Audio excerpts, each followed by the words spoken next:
Mesdames, Mesdemoiselles et Messieurs, bienvenue à Numédia. La question que m'a été posée aujourd'hui concerne Monsieur Jamel de Toulouse, qui précise que, voici la question qu'il pose.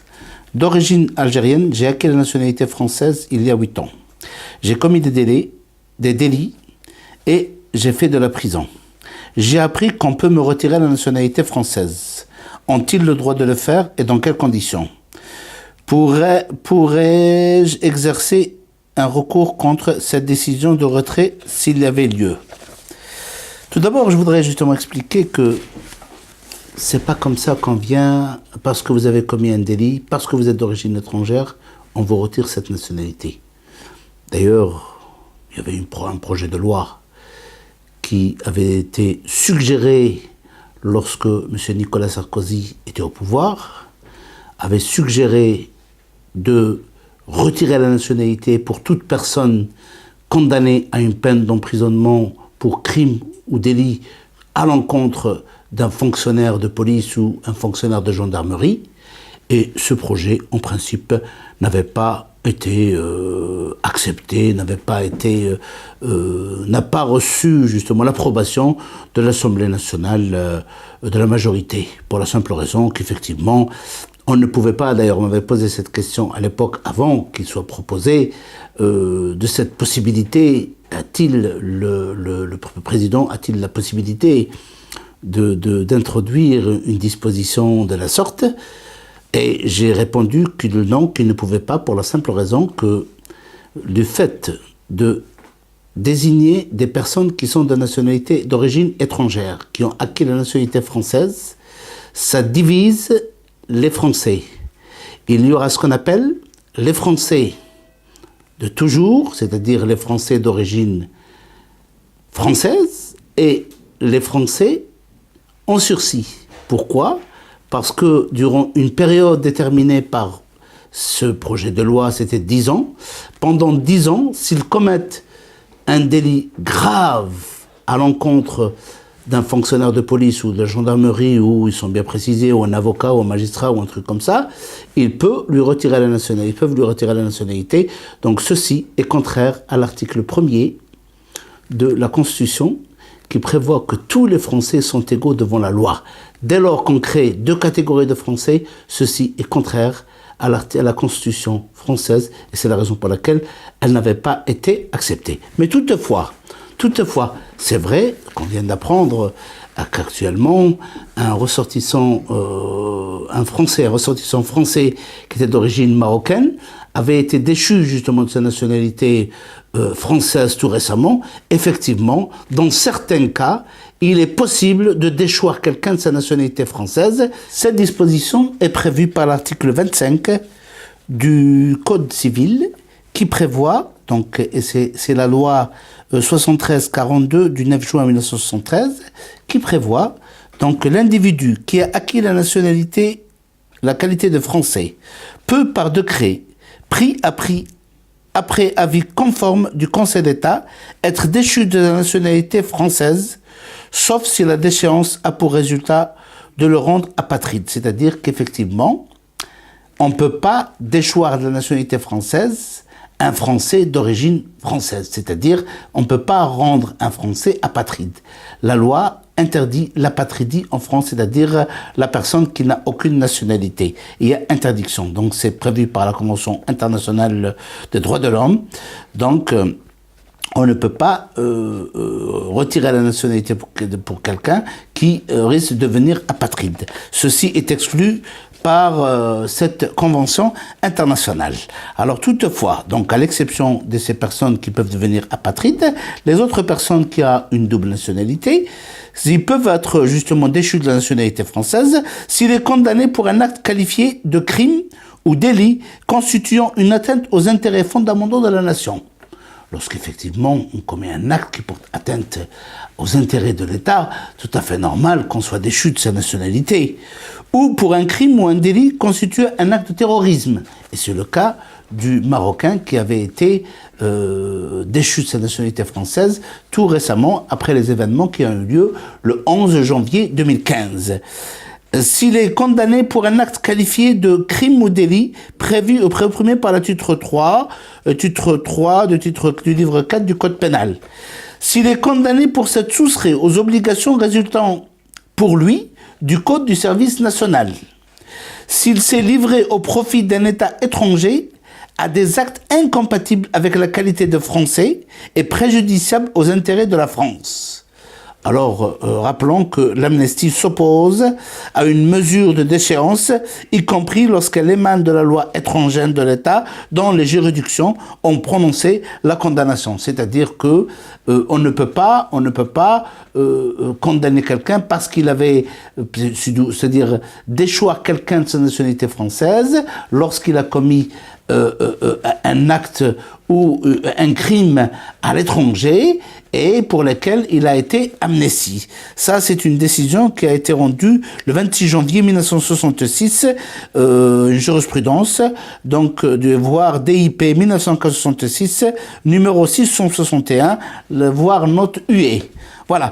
Donc, et l'article 25.1 prévoit effectivement qu'en ce qui concerne la déchéance n'est encourue que si les faits reprochés à l'intéressé et visés à l'article 25 se sont produits antérieurement à l'acquisition de la nationalité française et dans le délai de 10 ans à compter de la date de cette acquisition. C'est-à-dire, comme je l'avais dit, s'il avait commis ces actes avant qu'il obtienne la nationalité française, ou bien lorsqu'il l'obtient dans les 10 ans qui suivent, pendant les 10 premières années, on ne peut pas commettre des délits très graves, faute de quoi il serait déchu de sa nationalité française. Alors, des exceptions sont apportées par la loi 73-42 du 9 janvier 73, qui dit qu'il ne peut être prononcé, elle ne peut être prononcée que dans le délai de 10 ans à compter de la perpétration des faits. Et donc, qui lui sont reprochés. C'est-à-dire que c'est à compter ces 10 années à compter de la perpétration des faits. Donc, et puis, le dernier alinéa de cet article prévoit que si les faits reprochés à l'intéressé sont visés au premier alinéa de l'article 25, les délais mentionnés aux 2 alinéas précédents sont portés à 15 ans. C'est-à-dire que tous ceux qui portent atteinte, comme on l'avait dit, des faits donc qui sont perpétrés à l'encontre de l'État ou des faits qui sont de nature à porter atteinte à la sûreté de l'État, ça, la prescription devient 15 ans et non pas 10 années uniquement. Donc, c'est au bout de, si on a 10 années depuis qu'on a acquis la nationalité française, on peut être, si on commet un acte qui porte atteinte à la sûreté de l'État ou un acte de terrorisme, on devient terroriste, on peut être déchu, même au bout de 13 années, 14 années, jusqu'à 15 ans. Après 15 années, donc on ne peut pas le déchoir de cette nationalité. Donc, voici les cas pour lesquels, donc, quand on parle justement des personnes qui portent atteinte à la sûreté de l'État, on cite par exemple le terrorisme. Le terrorisme, tel que cité par l'article 421 du Code pénal, donc il est prévu que constituent des actes de terrorisme lorsqu'elles sont intentionnellement en relation avec une entreprise individuelle ou collective ayant pour but de troubler gravement l'ordre public par l'intimidation ou la terreur, les infractions suivantes: les atteintes volontaires à la vie, les atteintes volontaires à l'intégrité de la personne, l'enlèvement, la séquestration, ainsi que le détournement d'aéronefs, de navires ou de tout autre moyen de transport défini par le livre 2 du présent code. Les vols, les extorsions, les destructions, dégradations, détériorations, ainsi que les infractions en matière informatique définies par le livre 3 du présent code. Les infractions en matière de groupe, de combat ou de mouvement dissous définis par les articles 431-13 et suivants. Et donc, la production, la vente, l'importation ou l'exportation de substances explosives définies par les articles L 2353-5 et L 2353-8 du Code de la Défense. L'acquisition, la détention, le transport ou le port illégitime de substances explosives ou d'engins fabriqués à l'aide des dites substances définies par l'article L. 2353-13 du Code de la défense. La détention, le port et le transport d'armes et de munitions de première et quatrième catégorie définis par les articles L.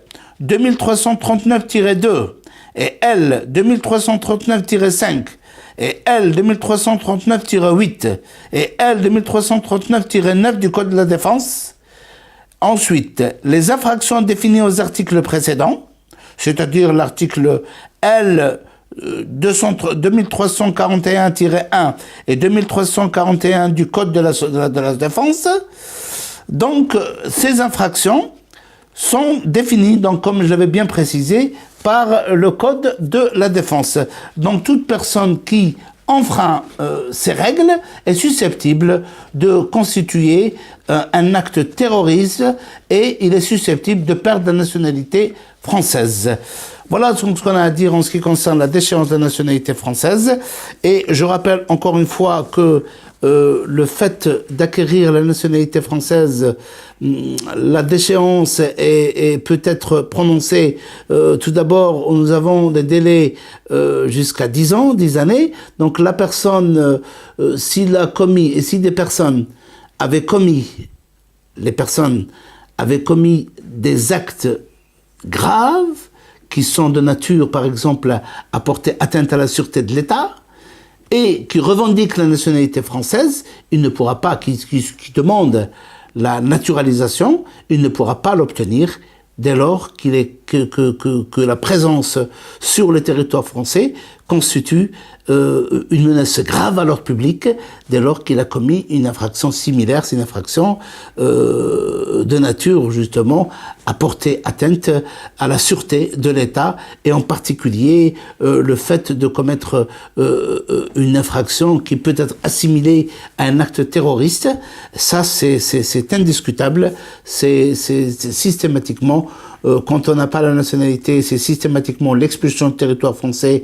par la voie de l'urgence absolue, parce que je voudrais expliquer qu'en ce qui concerne, il y a plusieurs méthodes d'expulsion en droit français. Il y a l'expulsion simple, quand on expulse quelqu'un avec la possibilité d'exercer des voies de recours et possibilité de demander justement une assignation à résidence qui peut être acceptée. Ensuite, on pourrait voir en ce qui concerne sa famille, par exemple, si on trouve que la personne dispose de toute la famille sur le territoire français ou par exemple son conjoint est de nationalité française, ses enfants sont de nationalité française, on ne peut pas l'arracher à sa famille parce que ceci serait de nature à enfreindre l'article 8 de la Convention européenne des droits de l'homme qui attache une importance capitale à la nécessité de ne pas séparer les familles et c'est pourquoi donc l'État peut être condamné à verser des indemnités si demain on arrête cette personne. Mais toutefois, lorsque la personne commet un acte de ce genre, un acte de nature qui sera considéré de nature terroriste, quelle que soit la situation, quelle que soit sa situation au regard de sa famille ou au regard des dispositions qui étaient prévues à l'époque par l'ordonnance 45, c'était l'article 25, qu'on appelle les personnes protégées, c'est-à-dire non susceptibles d'expulsion. Nonobstant ces faits, on va recourir à ce qu'on appelle l'expulsion en urgence absolue, c'est-à-dire que quelles que soient les conditions, quelle que soit sa situation familiale, on doit l'expulser dès lors que cette personne touche est susceptible justement de commettre, s'il commet une infraction, parce que rappelons-nous que toute personne non condamnée est présumée et innocent. Donc il faut qu'il soit condamné pour des faits qu'on évoque à l'instant, c'est-à-dire des faits de nature à constituer un acte terroriste.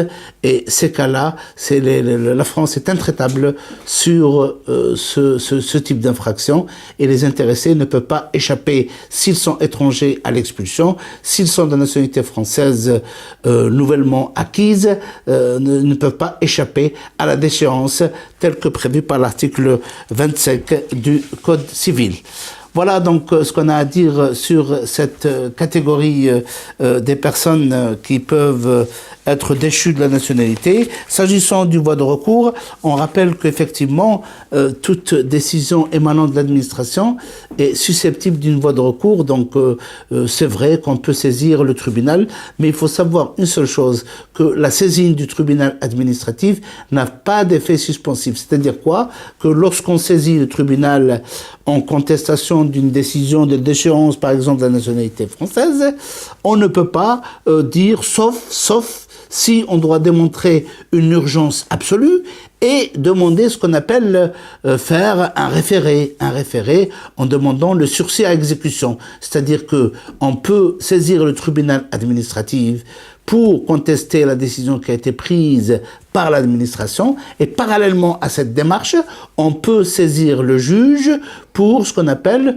demande de sursis à exécution, pour ne pas exécuter, parce que le fait de saisir le tribunal administratif, ceci n'a pas d'effet suspensif, c'est-à-dire il ne suspend pas l'exécution, c'est-à-dire vous exécutez, vous partez du territoire et ensuite vous contestez et le tribunal pourra statuer que dans 1 an ou 2 ans, ça dépend du nombre de demandes qu'il doit traiter donc au sein du tribunal.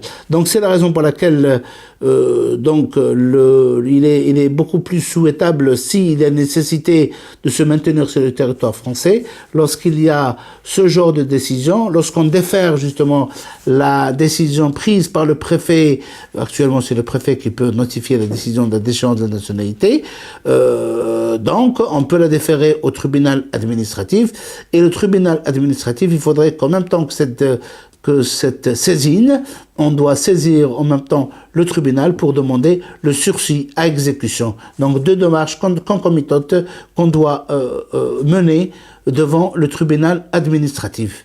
Voilà donc les voies de recours que vous pouvez, dont vous pouvez user devant une telle situation, c'est-à-dire lorsque vous avez une décision de déchéance de la nationalité, vous pouvez effectivement saisir, parce que ici, en France, nous sommes dans un pays de droits de l'homme, et dans ce cas-là, toute personne qui peut faire l'objet d'une décision administrative, il peut la contester, il peut aller devant il y a des voies de recours. Toute décision doit être assortie d'une précision, c'est-à-dire lorsque la jurisprudence, le Conseil d'État l'a bien précisé à maintes reprises, que lorsque l'administration prend une décision à l'encontre d'un administré, elle doit obligatoirement mentionner les voies de recours et le tribunal territorialement compétent pour pouvoir donc laisser la chance à l'administré de pouvoir contester la décision, parce qu'il se peut que l'administration soit trompée justement sur la décision qui a été prise à l'encontre de l'administré, et c'est la raison pour laquelle il existe une obligation à l'administration d'indiquer les voies de recours dans la décision qui a été prise à l'encontre de l'administré. Donc voilà en gros ce que j'ai à dire en ce qui concerne la déchéance de la nationalité française, et ainsi que les voies de recours qu'il pourra exercer, qui sont d'ordre administratif, parce que la déchéance est prise par le ministère, et le ministère, quand on conteste une décision du ministère, c'est le tribunal administratif qui est territorialement compétent. Et je rappelle encore une fois, le ministère doit vous indiquer les voies de recours, le tribunal compétent, ainsi que les délais que vous devriez respecter, parce qu'attention, si vous avez une décision, que vous avez dépassé les délais, la décision, elle devient, comme on appelle, elle devient revêtue de la force de chose jugée. C'est-à-dire que vous ne pouvez pas la contester, vous ne pouvez rien faire parce que vous avez laissé passer les délais. Et encore une fois, c'est à compter du jour de la réception de la décision que le délai commence à courir, et non pas à compter du jour où la décision a été prise. Donc, c'est à compter de la réception. Vous pouvez compter un délai de 2 mois, et ça sera indiqué sur la décision, c'est-à-dire délai à compter duquel vous êtes obligé de saisir le tribunal administratif. Sur ce, je vous laisse, je vous souhaite une bonne soirée, et je vous dis à la prochaine émission. Bonsoir, et encore une fois, soyez les bienvenus à Numedia News. Au revoir et à bientôt.